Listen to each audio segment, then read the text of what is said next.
let's talk about how we can use social media to help us grow this list.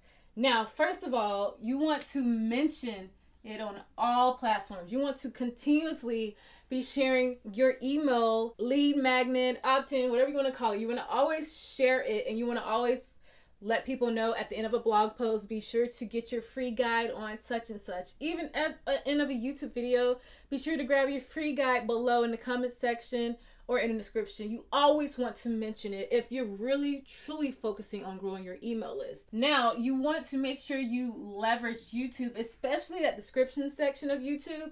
You want to make sure that you are able to talk about things that get the eyeballs on that video, as far as like making sure your description is good, some great keywords in there, and you want to make sure that you only have a few links, but out of those few links that you do have in the description link, you want to make sure they're going to your email list, your email landing page in specific. And also, there's another way you can do this. You can pin your opt-in landing page in the pin part of the comment section. So on YouTube, in your comment section, if it's your channel, you can create a comment saying, if you loved learning about the best plants in Florida, be sure to get my guide on gardening 101. It will give you a 5-day crash course into how to create the perfect garden. And then you pin it to the top. And if people are watching your plant video, then they most likely would want to think about having a garden. Now you want to make sure you share it on your Instagram stories. Like we talked about a blog post earlier. If you are sharing stories, make sure every 3 or 4 stories you are putting a link out to either a blog post or a link to your email landing page, your lead magnet landing page. So you just want to do that. You don't want to overdo it, but just kind of gauge when you should do it. Then you want to share on TikTok. You can have it as the main website link for your profile, or you can have it where you share it within the comment section whenever you post a video.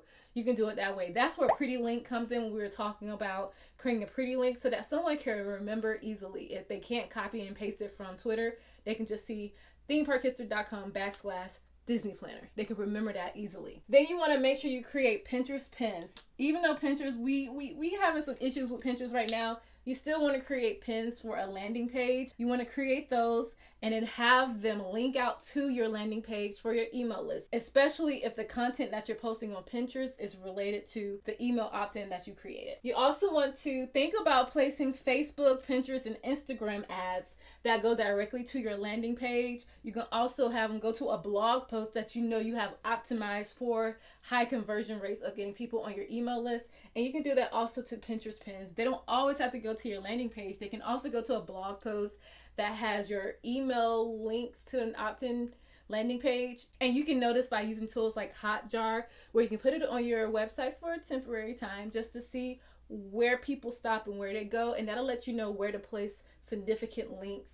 Anything you want somebody to take action on, it'll help you understand that. And plus, it'll give you a better understanding of your reader in general and how they experience your website. All right, we're going to get into the copy of your emails and how to format it.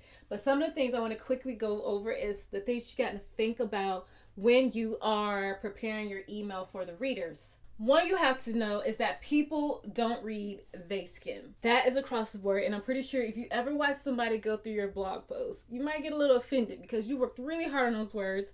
But a lot of times people like to skim really quickly to see what they're getting into, and then they may go back to a place. But this is the point where you start to use those skills as a blogger. That's why some of your blog posts is good to have images, bullet points, things that makes the reader stop and like, hey, what was that? What did I miss?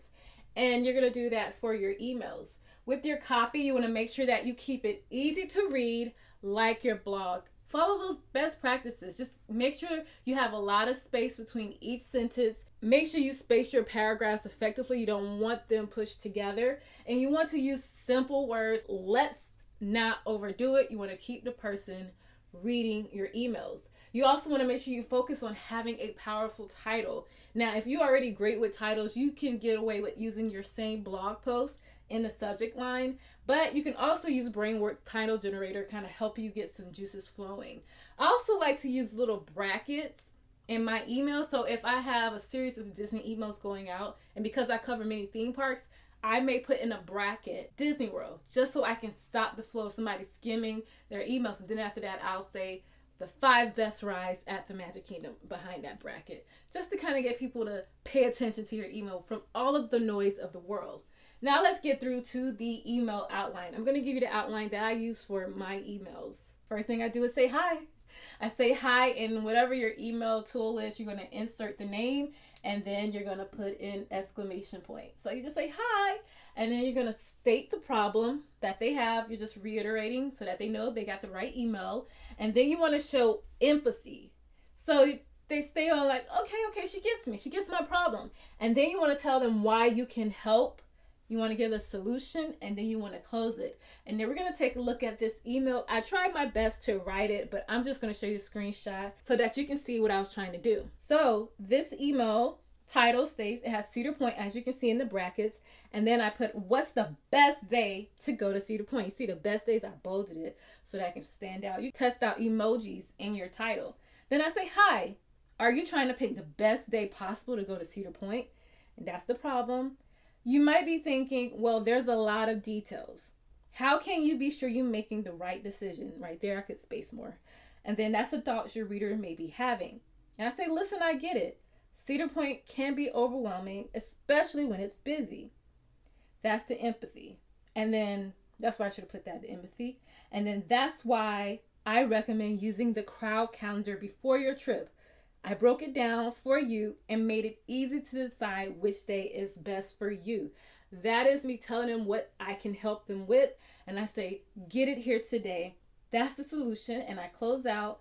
I hope this helped. Chat soon, Nikki J. And that's basically how you can do your email. Simple, straight to the point.